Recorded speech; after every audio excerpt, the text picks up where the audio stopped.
এবার তারেক জিয়ার অকল্পনীয় একটা রহস্য ফাঁস হয়েছে, একটা না কয়েকটা, যেটা আপনি কল্পনা করতে পারবেন না যে এই আকাম তারেক করছে। হায় আল্লাহ, হায় খালেদ, কোন তারেক কি করেছে দেখেন। কিছু করার নেই, নিজের ক্ষতি যদি নিজে কিছু করে আমরা কি করবো?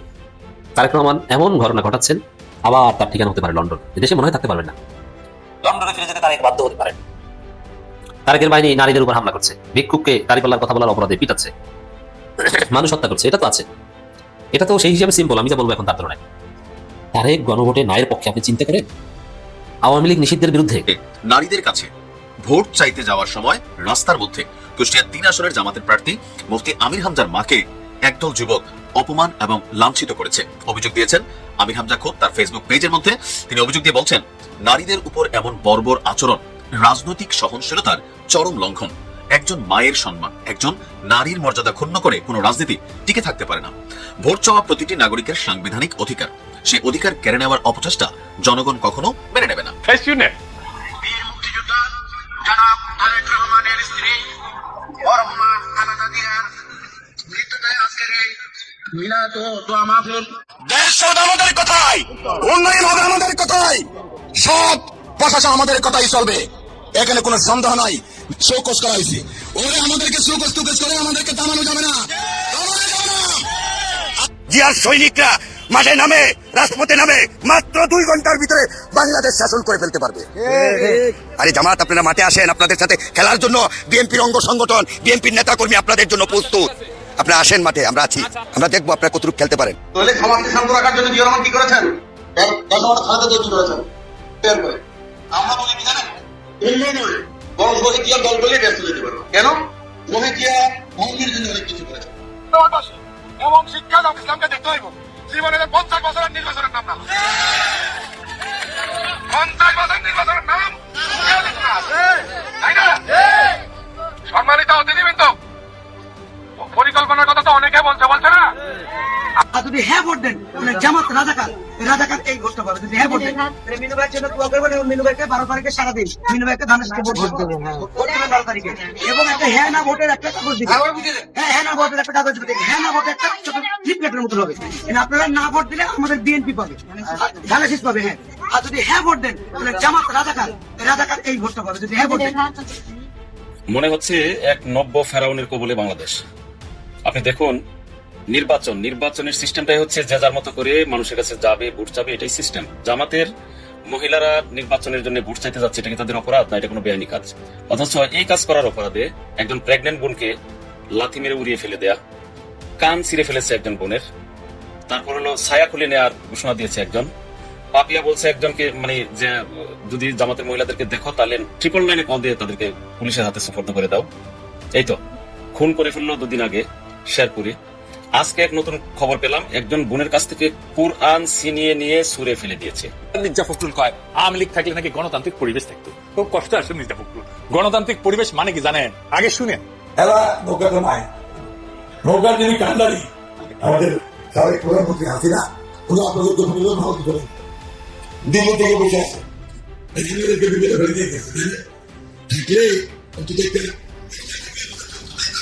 শুনেছেন মির্জা ফখরুলের গণতন্ত্র আওয়ামী লীগ ছাড়া গণতন্ত্র পূর্ণ হচ্ছে না। মির্জা ফখরুল শেরপুরে বিএনপির সন্ত্রাসের পর, বিএনপির পরিকল্পিত হত্যাকাণ্ডের ঘটনার পর নির্বাচনী প্রচারণায় বিএনপি কঠিন পরিস্থিতিতে পড়েছে, জনগণ থেকে কার্যত বিচ্ছিন্ন হয়ে যাচ্ছে, বিএনপি বেকায়দায় পড়েছে, বিএনপির প্রচারণা কার্যত এলোমেলো হয়ে যাচ্ছে। On the other hand, Jamaat Islami আকাশচুম্বী উচ্চতায় পৌঁছে যাচ্ছে জনপ্রিয়তার। রাজধানী ঢাকায় কারণ বাজার থেকে শুরু করে আরো কয়েক জায়গায় জামাত নির্বাচনী প্রচারণা চালিয়েছে। জনগণের এত বেশি সাড়া পাবে এটা কল্পনাও ছিল না। জামাত ইসলাম ঠিকই যায় ওই গোপালগঞ্জে শেখ হাসিনার উঠানে দাঁড়ায় নারে তাকবীর আল্লাহু আকবার বইলা আসছে, নারে তাকবীর আল্লাহু আকবার ওই শেখ হাসিনার উঠানে দাঁড়ায় বলছে। যে উঠানে দাঁড়ায় আসে বলতো এরা জঙ্গি জঙ্গি, কেউ আল্লাহর নাম নিলে কারো দাড়ি টুপি দেখলেই বলতো জঙ্গি জঙ্গি। ওই গোপালগঞ্জের উঠানে দাঁড়ায় এসব বাণী দিছে না? দিছে তো ভাই। আবার এরকমও শোনা গেছে না যে গোপালগঞ্জের পাতা নড়ে না শেখ হাসিনার কথা ছাড়া। এমন একটা মিথ ছিল না? সে মিথ ভাঙ্গা চুরা চুরমার করে দিল তো গত পরশু দিন। ওখানে যে কি বলছে দেখেন, ডাক্তার শফিকুর রহমানের কথা এত ব্যালেন্স, এত সুন্দর, যার জন্য উনার প্রেমে পড়ছি। বলছি না আমি আপনাদেরকে, আওয়ামী লীগকে রাজনীতিতে ফিরিয়ে আনার পক্ষে গা শিহরে ওঠে না? এই আওয়ামী লীগ কিছুদিন আগে 162 জন শিশু হত্যা করেছে, 1400 জন মানুষ হত্যা করেছে, গণহত্যা চালিয়েছে, হেলিকপ্টার থেকে গুলি বর্ষণ করেছে। কি বিভৎস সেই দৃশ্য। প্রায় 2000 মানুষকে গুম করেছে, হাজার হাজার মানুষকে হত্যা করেছে, লক্ষ লক্ষ মানুষকে বছরের পর বছর জেলে রেখেছে, জাতীয় নেতাদের ফাঁসি দিয়ে হত্যা করেছে। সে আওয়ামী লীগকে সেই শহীদদের কবরের মাটি শুকানোর আগেই আপনি ফিরিয়ে আনার কথা বলছেন, আপনি তারেক রহমান। এখন এই কাজ যারা করে, কি মনে করেন তারা রাজনীতি টিকতে পারবে? টিকতে পারবে না। তাদের ঠিকানা লন্ডনই। বিশেষ করে গণভোটে হায়ের বিরুদ্ধে অবস্থান নিয়ে তারেক রহমান, সংস্কারের বিরুদ্ধে অবস্থান নিয়ে আওয়ামী লীগের পক্ষে ভারতের পক্ষে অবস্থান নিয়েছেন। অতএব ভারতই আপনাকে আবার লন্ডন পাঠিয়ে দিবে। আপনি ভুল করছেন নায়ের পক্ষে অবস্থান। বিএনপি উপরে উপরে 2-4 জন বলে তারা গণভোটে হায়ের পক্ষে না, তারেক সহ পুরো বিএনপি নায়ের পক্ষে, তারা না ভোট দিবে। দেখেন তারেক রহমান দেশে এসেছে, নির্বাচনী প্রচারণা চালাচ্ছে, আমিরে জামাত বাসে চড়ে বিভিন্ন স্টাইলে নির্বাচনী প্রচারণা চালাচ্ছে, হায়ের পক্ষে ক্যাম্পেইন করছে। শিবিরের ছেলেরা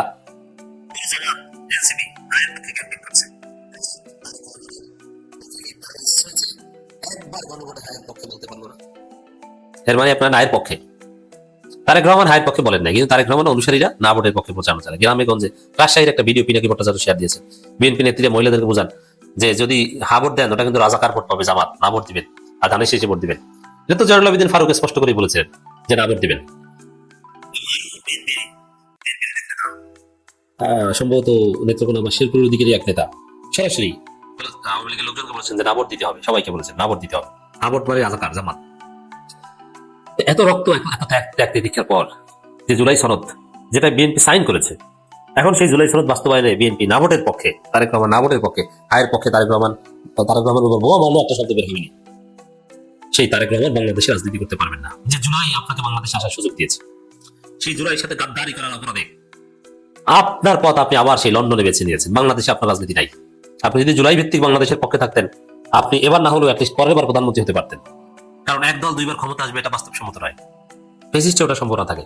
আর যতই ভালোভাবে চালাক মানুষ এক দলকে 2 বার ভোট দিতে চায় না, ক্ষমতাসীনদের প্রতি বিরক্ত চলে আসবেই। এই জন্য এবার জামাত ক্ষমতা আসলে পরের বার বিএনপির চান্স ছিল, কিন্তু না। তারেক রহমান সরাসরি জুলাই বিরুদ্ধে, তারেক রহমান সরাসরি গণভোটে নায়ের পক্ষে, হায়ের বিরুদ্ধে, জুলাই সনদ বাস্তবায়ন চায় না। তাহলে তার অবস্থা কি হবে বুঝেন? আগামী বাংলাদেশ হবে জুলাই ভিত্তিক বাংলাদেশ। ডক্টর ইউনূস বলেছেন জুলাই নেতৃত্ব দানকারীরা শুধু বাংলাদেশ নয়, একদিন বিশ্ব নেতৃত্ব দিবে। আর সেই জুলাই সনদের বিরোধিতা করেছেন তারেক জিয়া। টাইম ম্যাগাজিনের সাথে যে সাক্ষাৎকার তারেক জিয়া, সেখানে একটাই হয়েছে, তারেক রহমান বলছেন না আওয়ামী লীগ নিষিদ্ধ ঠিক হয়নি। আজকে আওয়ামী লীগ নিষিদ্ধ করেছেন, কালকে তো আমাকেও নিষিদ্ধ করে দিতে পারেন।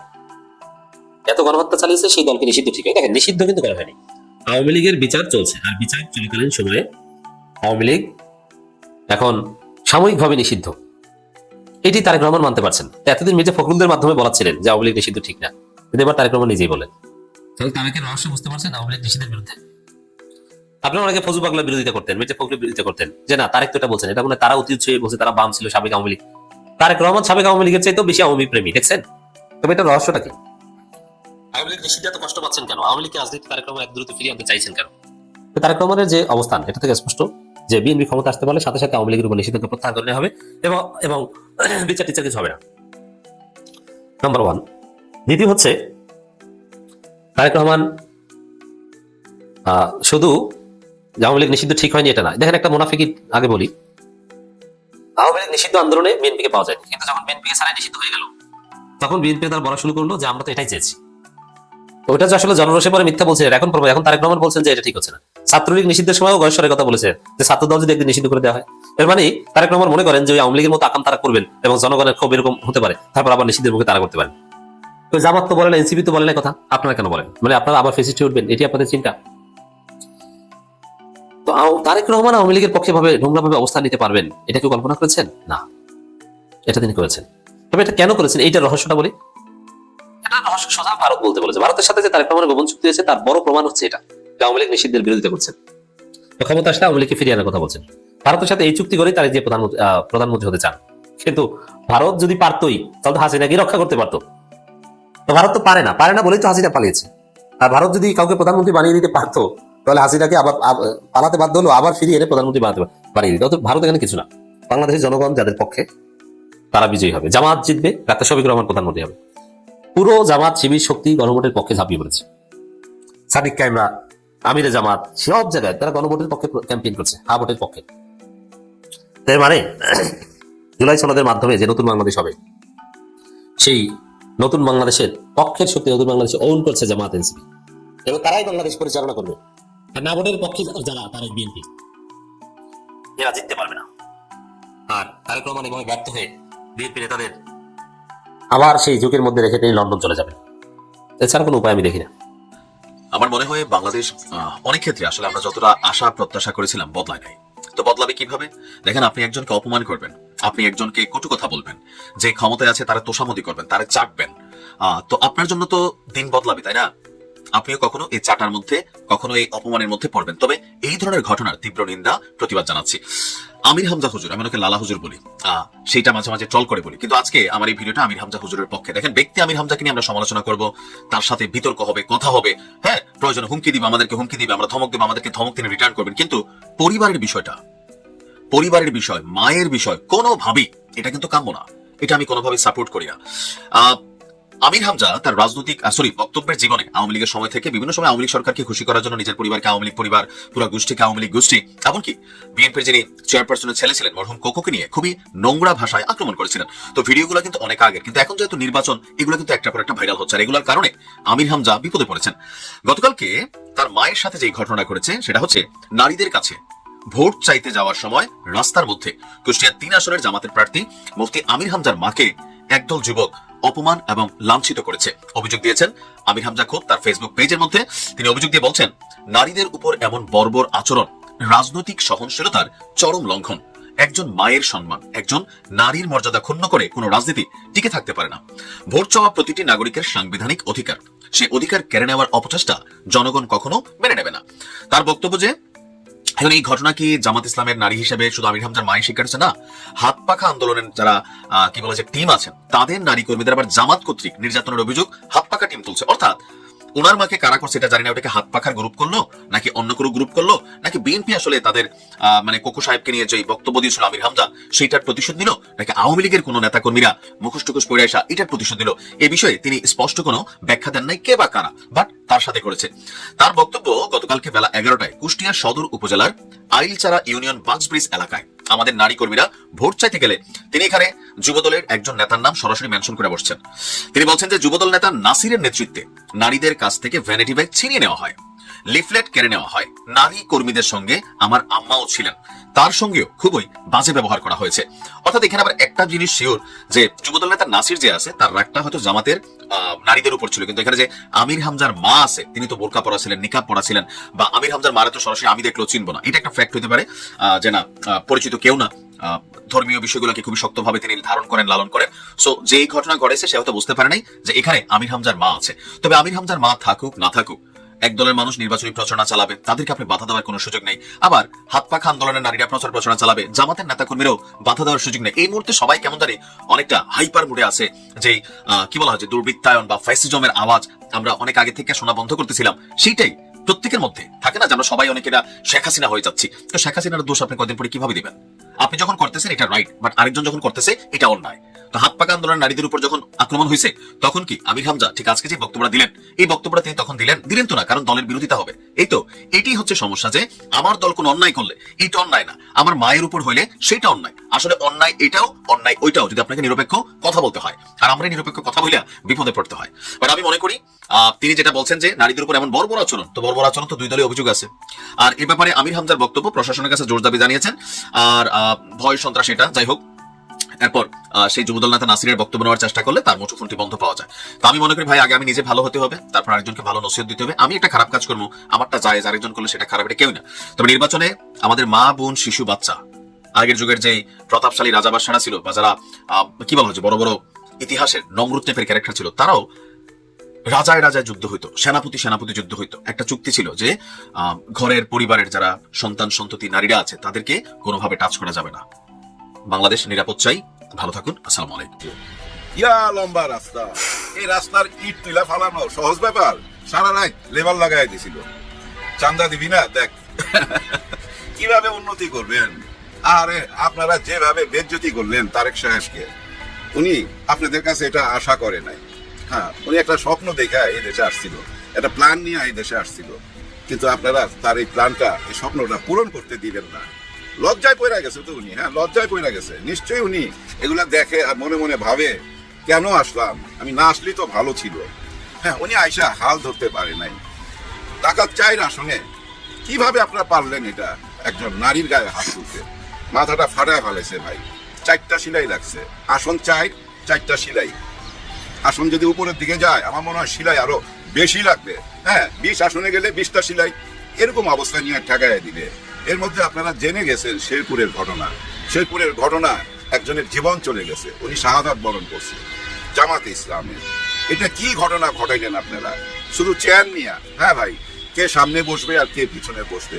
জামাতের ওনারা আগেই চলে গেছিল, ওখানে একটা অনুষ্ঠান ছিল এই নির্বাচন কেন্দ্রিক। জামাতের ওনারা আগেই চলে গেছে, 2টার সময় মিটিং, 2টার আগেই গেছে। যে আগে যাবে সে তো সামনে বসবে। 2টার কিছুক্ষণ পরে বিএনপির ওনারা আসছে, বিএনপির ওনারা আইসা ওই সামনে বসতে চাইছে। এটা নিয়ে ধাক্কাধাক্কি মারামারি একটা পর্যায়ে, অনেকেই আহত হয়েছে, এখানে প্রশাসনের মানুষও আহত হয়েছে, শোনা যায় 50 জনের উপরে আহত, একজন তো শাহাদাত বরণ করছে। এই চেয়ারটা নিয়ে আপনাদের কি শিক্ষাটা দিছিল তারেক রহমান সাহেব? আপনারা কি সে শিক্ষাটা নেন নাই আপনার নেতার কাছ থেকে? দেখেন নাই উনি নিজে দাঁড়ায় যায় চেয়ার আগায় দিতে? দেখেন নাই? একবার না 2বার দেখাইছে তো আপনাদের।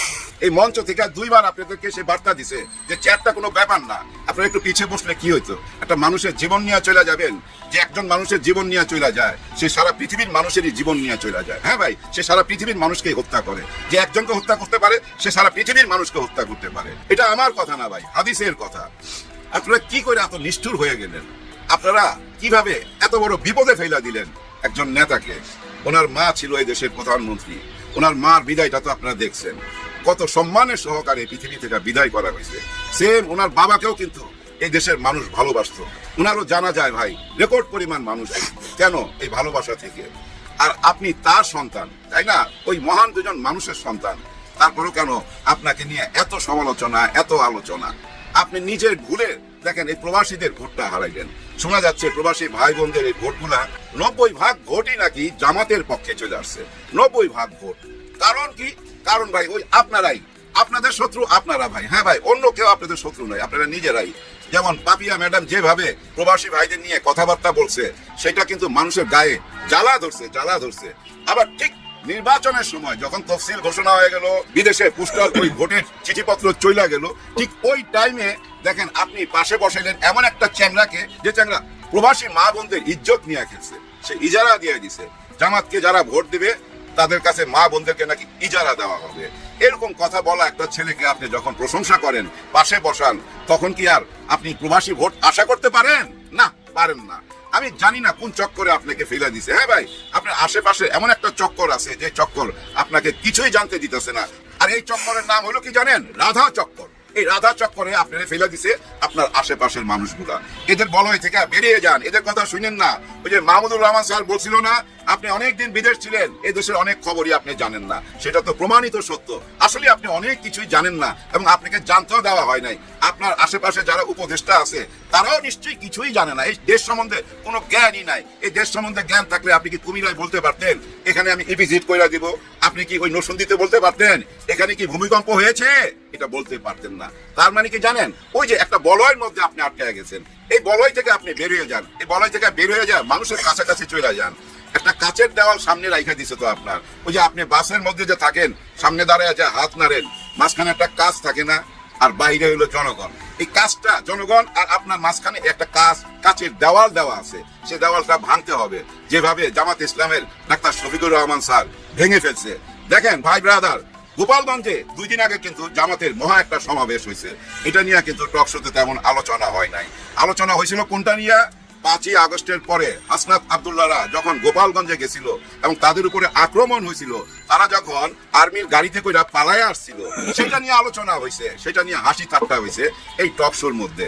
কারণ ওরা জীবন নিয়ে পালায় আসছে। এরা নাকি আবার বীর। ওইখানে গেছিল কেন? কি কারণে গোপালগঞ্জে যাবে? এত সাহস ভালো না। ঠিকই হয়েছে, যা হয়েছে একদম বেজ্জতি হইয়া ওইখান থেকে আসতে হয়েছে। কিন্তু দেখেন সে বেজ্জতির কথা কিন্তু বড় ভাইরা ভুলে নাই। ছোট ভাইয়ের বেজ্জতির কথা বড় ভাইরা ভুলে নাই, জামাতে ইসলাম ভুলে নাই। জামাতে ইসলাম ঠিকই যায় ওই গোপালগঞ্জে শেখ হাসিনার উঠানে দাঁড়ায়া নারে তাকবীর আল্লাহু আকবার বইলা আসছে, নারে তাকবীর আল্লাহু আকবার। ওই শেখ হাসিনার উঠানে দাঁড়ায় বলছে, যে উঠানে দাঁড়ায় আসে বলতো এরা জঙ্গি জঙ্গি, কেউ আল্লাহর নাম নিলে কারো দাড়ি টুপি দেখলেই বলতো জঙ্গি জঙ্গি। ওই গোপালগঞ্জের উঠানে দাঁড়ায় এসব বাণী দিছে না, দিছে তো ভাই। আবার এরকমও শোনা গেছে না যে গোপালগঞ্জের পাতা নড়ে না শেখ হাসিনার কথা ছাড়া। এমন একটা মিথ ছিল না, সে মিথ ভাঙ্গা চুরা চুরমার করে দিল তো গত পরশু দিন। ওখানে যে কি বলছে দেখেন, ডাক্তার শফিকুর রহমানের কথা এত ব্যালেন্স, এত সুন্দর, যার জন্য উনার প্রেমে পড়ছি। বলছি না আমি আপনাদেরকে আগেও যে ডাক্তার শফিকুর রহমান স্যারের মতো একজন নেতা দরকার এই দেশে। দেখেন কি সুন্দর বক্তব্য দিছে, কোথায় কোন কথা বলতে হবে উনি জানে। উনি কি বলছে, আমি এখানে কোনো প্রতিশোধ নিতে আসি নাই, প্রতিশোধের কোনো কথা বলতে আসি নাই, আমি এখানে আসছি ইনসাফ কায়েম করার জন্য। ইনসাফ কায়েম করতে হবে। এই গোপালগঞ্জ বাংলাদেশের বাইরে না, গোপালগঞ্জের জনগণ বাংলাদেশের জনগণের বাইরে না। আপনারা আমার মা বোন ভাই ব্রাদার, আপনাদের নিয়ে আমরা একটা নতুন বাংলাদেশ গড়তে চাই। আপনারা পাশে থাকলে আমরা একটা সুন্দর বাংলাদেশ গড়তে পারবো। কি সুন্দর কথা, সবাই সেখানে ভাই গোপালগঞ্জবাসী তো সেখানে ছিল, তারা হাততালি দিছে, নারে তাকবীর আল্লাহু আকবার স্লোগান দিছে এবং জামাতের পিছনে পিছনে হাঁটছে। জামাতের আমির সাহেব কিন্তু বক্তব্য রাইখাই গাড়িতে উঠা চলে আসে নাই, ওইখানে বাজারে হাটে ঘাটে সবাই দোকানে দোকানে গেছে, হাত মিলাইছে। কোন জায়গায়? গোপালগঞ্জে। তার মানে গোপালগঞ্জবাসী জামাত ইসলামকে মাইনা নিল। হ্যাঁ, মাইনা নিল। ভাই ব্রাদার, মানুষ একটা নিরাপদ আশ্রয় চায়। হ্যাঁ ভাই, মানুষ একটা নিরাপদ আশ্রয় চায়। এই যে আমার পাশে একটা গাছ আছে না, এই গাছের মধ্যে সন্ধ্যা করে না প্রচুর টিয়া পাখি আসে, এখন আসে না। মাঝখানে একটা ঘটনা হয়েছে, এই বাসারই যে কোনো একজন ওই টিয়া পাখি ধরার চেষ্টা করছিল ভাই, একটা খাঁচা টাচা বানায়া জাল দিয়া ওই টিয়া পাখি ধরার চেষ্টা করছে। ওই রাতের বেলা যে টিয়া পাখিগুলো উইরা গেছে না, আজ পর্যন্ত আর ফেরত আসে নাই, কারণ তারা যাই না গেছে এখানে বিপদ, এখানে আজরাইল আছে, তারা এখানে বাঁচতে পারবে না। ঠিক তেমনি মানুষ যদি বুঝা ফেলা ভাই এটা বিপদ, এখানে আশ্রয় নেওয়া যাবে না, এখানে আশ্রয় নিলে জীবন শেষ, তখন মানুষ কি করবে ভাই? খুঁজা বেড়াবে। যে জামাতে ইসলামের কথা কেউ শুনতে পারতো না, যে দাড়িপাল্লার নাম কারো মুখে ছিল না, আজকে সেই দাড়িপাল্লার নাম গোপালগঞ্জবাসীর মুখে। গোপালগঞ্জবাসী বলতেছে জামাত ইসলামের পক্ষে আসি, কারণ ওই যে একটা নিরাপদ আশ্রয় চায়। ওনারা বুঝা ফেলাইছে যে জামাত ইসলামই হচ্ছে একমাত্র নিরাপদ আশ্রয়। হ্যাঁ ভাই, আপনারা দেখেন 12 তারিখের পরে জামাত ইসলাম ক্ষমতা আসার পর অনেকেই মনে করতেছে আওয়ামী লীগের উপরে হামলা হইতে পারে, আবার ওই বিএনপি যারা এখন এই যে জীবন নিতেছে ভাই, হ্যাঁ ভাই জীবন নিয়ে চলে যাইতেছে। এই তফসিল ঘোষণার পর থেকে এই পর্যন্ত না হইলে 10-12 জনের জীবন চলে গেছে। কারণ কি কারণ? যারাই জীবন নিছে তারা কিন্তু তখন দেখবেন পালাইতে থাকে, পালায় বেড়াবে। কিন্তু আমি মনে করি আইনের হাত থেকে আপনারা পালাইতে পারবেন না। জামাত আপনাদের গায়ে হাত দিবে না, জামাত ওই দল না আপনাদের গায়ে হাত দিবে। জামাত টোটালটা ভাই একটা অন্যরকম দল। ধরে নিতে পারেন জামাত একটা মিলিটারি দল। মিলিটারির মধ্যে যেমন আইন শৃঙ্খলা নিয়ম কানুন মাইনা চলতে হয়, জামাত ইসলামও তেমনি আইন কানুন নিয়ম কানুন মাইনা চলতে হয় ভাই। এখানে ভুল করলে কোনো ক্ষমা নাই। মিলিটারিতে ভুল করলে আপনি থাকতে পারবেন না, বাইক করে দিবে, কোর্ট মার্শাল হবে। ঠিক তেমনি ভাই এখানেও বিচার হয়, এখানে কোনো অপরাধ মাইনা নেয় না। এমন একটা সুশৃঙ্খল দলের কাছে মানুষ তো আশ্রয় নিবেই। আপনারা যত ভুল করবেন ততই এখানে এসে আশ্রয় নিবে। দেখেন না অনেকে এর মধ্যে দল ছাইরা জামাতে আইসা যোগ দিছে, শত এরকম তো আমরা দেখতেছি। গতকালকে আমি দেখছি 300 জন একসাথে চলে আসছে এবং দুধ দিয়া গোসল করতে দেখছি আমি একজনকে। হ্যাঁ ভাই, উনি বিএনপি করতো, উনি দুধ দিয়া গোসল কইরা ডক্টর শফিকুর রহমান মাসুদকে বুকে জড়ায় ধরছে। দুধ দিয়া গোসল কইরা বুকে জড়ায় ধইরা 300 ওনার কর্মী নিয়া জামাত ইসলামে যোগ দিছে। চিন্তা করেন কেন দুধ দিয়া গোসল করলো? অতিষ্ঠ হয়ে গেছে। হ্যাঁ ভাই, অতিষ্ঠ হয়ে গেছে। অন্যায় অনিয়ম সবাই মাইনা নিতে পারে না, যার বিবেক আছে সে মাইনা নিতে পারে না। আমি তো মনে করি তারেক রহমান সাহেব নিশ্চয়ই আপনারও বিবেক আছে, আপনার বিবেক ওইগুলো বাড়তেছে, নিশ্চয়ই আপনি বিবেকের কাছে পরাজিত হয়ে যাচ্ছেন ডে বাই ডে। আপনি নিজে খেয়াল করে দেখেন, আপনার দলই কিন্তু আপনাকে বেজ্জতি করতেছে, ছোট করতেছে। আপনার দলের লোকজনের কারণে আপনার মাথা হেট হয়ে যাচ্ছে, নিশ্চয়ই হেট হয়ে যাচ্ছে। হয়তো মঞ্চে প্রকাশ করেন না, আপনি এখন নির্বাচনের প্রচারণায় আছেন। এখন আপনি বলেন যে আমার দলের লোক ওই শেরপুরে একজনের মার্ডার করছে, তাহলে তো আপনি ভোট পাবেন না। আপনাকে এখন না জানার ভান করতে হইতাছে, এটাই সবচেয়ে দুঃখের ব্যাপার। মানে আমি জানি তারপর আমি না জানার ভান করতেছি, তার মানে আমাকে অভিনয় করতে হচ্ছে। আসলে নেতা সেই হইতে পারে যে বড় অভিনেতা হইতে পারে। তার মানে কি নেতা সেই হইতে পারবে যে বড় অভিনেতা? না, ওই দিন শেষ। নেতাকে আর অভিনেতা হওয়ার দরকার নাই, সৎ নেতার খোঁজে আমরা আছি। বাংলার জনগণ সৎ নেতা খুঁজে বেড়াইতেছে, বাংলার জনগণ এখন সৎ নেতার খোঁজে আছে। ওই যে বলে না আমি বাংলাদেশ, সেই বাংলাদেশ একজন সৎ নেতার খোঁজে আছে। আর সেই সৎ নেতা 12 তারিখে আপনাদের সামনে আসবে। 12 তারিখে নির্বাচনের পর হয়তো 2-3 দিন লাগবে, 2-3 দিন পরে আপনাদের সামনে এসে হাজির হবে এবং আমাদের সামনে, এই জাতির সামনে উনি প্রথম যে বক্তব্যটা দিবে, সেই বক্তব্যের মধ্যে কি থাকতে পারে তার একটা ইঙ্গিত দিয়া ভিডিওটা শেষ করব। আমি অ্যাডভান্স বইলা রাখতেছি, আগাম বইলা দিতেছি, উনার প্রথম ভাষণের মধ্যে থাকবে আওয়ামী লীগের যারা অন্যায় করছেন, অপরাধ করছেন, আপনাদের বিচার বাংলাদেশের যে আইন কানুন আছে সে আইনের মধ্যেই হবে। বাকিটা কি? বাকিটা হইল ক্ষমা ঘোষণা, একদম সাধারণ ক্ষমা ঘোষণা। ছাত্রলীগ বলেন, যুবলীগ বলেন, শ্রমিক লীগ বলেন, যে কোনো লীগ থাকুক না কেন, যারা অন্যায় করে নাই, যারা আইনের চোখে অপরাধী না, তাদের জন্য কোনো ভয় থাকবে না। একেবারে টোটাল একটা ক্ষমা ঘোষণা করবে, পুরো দেশটাকে না একটা প্ল্যাটফর্মে আনতে হবে। আর ওই ক্ষমা ঘোষণার মধ্যে দিয়েই জামাত ইসলামের যাত্রা শুরু হবে। হ্যাঁ ভাই, যাত্রা শুরু হবে। এর মানে কিন্তু আমি এটা বুঝাইতেছি না যে আওয়ামী লীগকে দিল্লি থেকে নিয়ে আসবে, না, ওরকম কিছু না। আওয়ামী লীগ দিল্লি থেকে আসবে কি আসবে না, এটা জনগণ সিদ্ধান্ত নিবে। এবং বাংলাদেশে আওয়ামী লীগ নির্বাচন করতে পারবে কিনা, রাজনীতি করতে পারবে কিনা, এটাও ভাই জনগণ সিদ্ধান্ত নিবে। কিন্তু আমি আগাম বইলা গেলাম, জামাত ইসলাম সাধারণ ক্ষমা ঘোষণা করবে। সাধারণ ক্ষমা ঘোষণা না করলে এই দেশের মানুষের মধ্যে ভাই বিভাজন থাকা যাবে, একে অপরকে শত্রু মনে করবে। আমরা একে অপরের ভাই, আপনি আমার ভাই, আমি আপনার ভাই, আপনি আমার বোন, আপনি আমার মা। আমরা সবাই এই দৃষ্টিতে দেখতে হবে। এই যে নারীদের উপরে যারা হাত তুলতেছেন, নারীদেরকে যারা অপমান করতেছেন, ছোট করতেছেন, তারা টের পাবেন 12 তারিখে, তারা টের পাবেন। নারীদের শক্তি জানেন না, এই দেশের নারী ভোট সংখ্যা কত জানেন না, অর্ধেকের উপরে হবে নারী ভোট সংখ্যা। দেখবেন ওনারা এই মাসের শেষে রাস্তায় নামতেছে।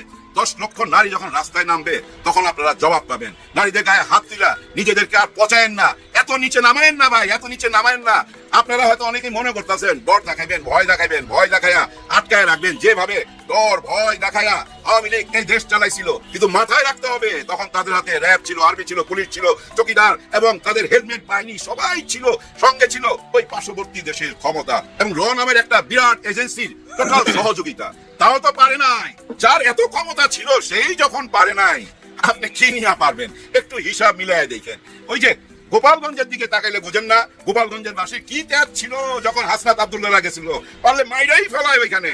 কিন্তু দেখেন ডাক্তার শফিকুর রহমান স্যার যাওয়ার পর সবাই চুপ কেন? কারণ গোপালগঞ্জবাসী বুঝা ফেলাইছে, আমাদের পিছনে তো এখন পুলিশ নাই, পুলিশের সহযোগিতা পাবো না, র্যাবের সহযোগিতা পাবো না, আর্মির সহযোগিতা পাবো না। যার জন্য না চুপ হয়ে গেছে। ঠিক তেমনি আপনারাও চুপ হয়ে যাবেন ভাই 12 তারিখের পরে। আমি মনে করি এখনো সময় আছে ভাই, এখনো সময় আছে। নিজেদের ভুলগুলা না ওই মঞ্চে দাঁড়ায় প্রকাশ করে দেন। কিন্তু ওই মঞ্চে দাঁড়ায় যখনই আপনি ওই রাজাকার, আলবদর, ওই 71-এর গীত গাইবেন, আপনারা যখন বলবেন 30 লক্ষ মা বোনের ইজ্জত নিয়ে চলে গেছে, আপনাদের লোকজন এসে বলে জামাতকে ভোট দিবেন না, জামাতকে ভোট দিলে মেয়েরা নিরাপদ না, এরা মেয়েদেরকে ঘর বাড়ি থেকে টাইনা বাইর করে নিয়ে যাবে। আপনারা যখন বলেন জামাতের কেউ ভোট চাইতে আসলে, আপনারা যখন বলেন জামাতের কেউ নারী ভোটার আসলে ভোট চাইতে, তার ছায়া টান দিয়া খুইলা ফেলাইতে।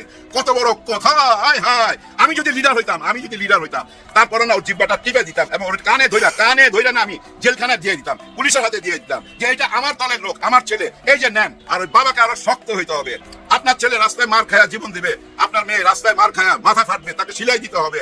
আর আপনারা বাবা হয়ে চুপ থাকবেন, আপনারা খালি বলবেন যে ঠিক আছে একটা জিডি কইরা দেই। আর ওই যে অভিযোগ করলে কি শেষ হবে? না, আপনার সন্তানকে বাঁচাইতে হইলে আমি জামাত ইসলামকে বলতেছি, আপনাদের সন্তানকে যদি বাঁচাইতে চান তাহলে প্রতিরোধ গড়া তুলুন। ইয়েস, প্রতিরোধ গড়া তুলুন। ওই অভিযোগ করবেন, জিডি করবেন, এরা থামবে না, এরা আরো জুলুম করবে।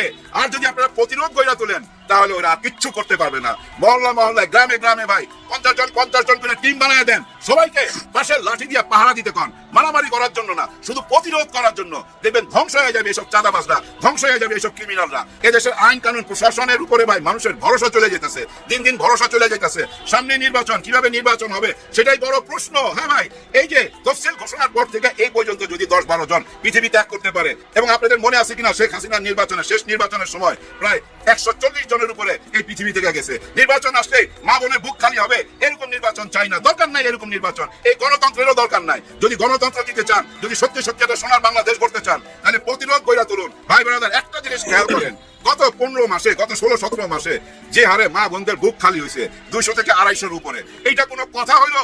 ডক্টর ইউনূস স্যার আপনার আমলে এইভাবে মানুষ জীবন দিবে, এটা তো মাইনা নেওয়া যায় না। যার জন্য আমি বলবো জামাত ইসলামকে না নিজেদেরই একটা প্রতিরোধ গড়া তুলতে হবে। আর প্রতিরোধ করার জন্য ওইভাবে টিম বানায় দিতে হবে, অন্তত নির্বাচন পর্যন্ত। উপরওয়ালার কাছে খালি ভাই বলি, নির্বাচনটা খালি সুষ্ঠুভাবে হয়ে যাক, আর কিচ্ছু চাই না। নির্বাচন পর্যন্ত যেন আমরা পৌঁছাইতে পারি।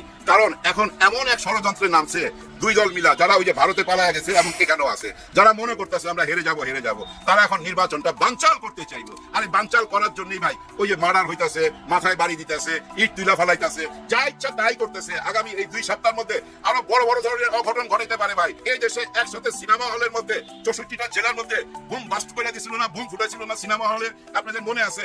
ওই যে Ajanta cinema hall, Mymensingh Ajanta cinema hall, আমারই ছবি ছিল, আমার এই ছবির মর্নিং শোতে ওই বোমাটা ফাটছিল। হ্যাঁ ভাই, ছবির নাম ছিল বোমা হামলা। আর ওই বোমা হামলাটা করছে অজান্তা হলে। তারপরে 64টা জায়গায় আমার প্রতিনিধি মারা গেছে, 3-4 টুকরা হয়ে গেছিল। যাই হোক, ওই আলাপ আরেকদিন করা যাবে।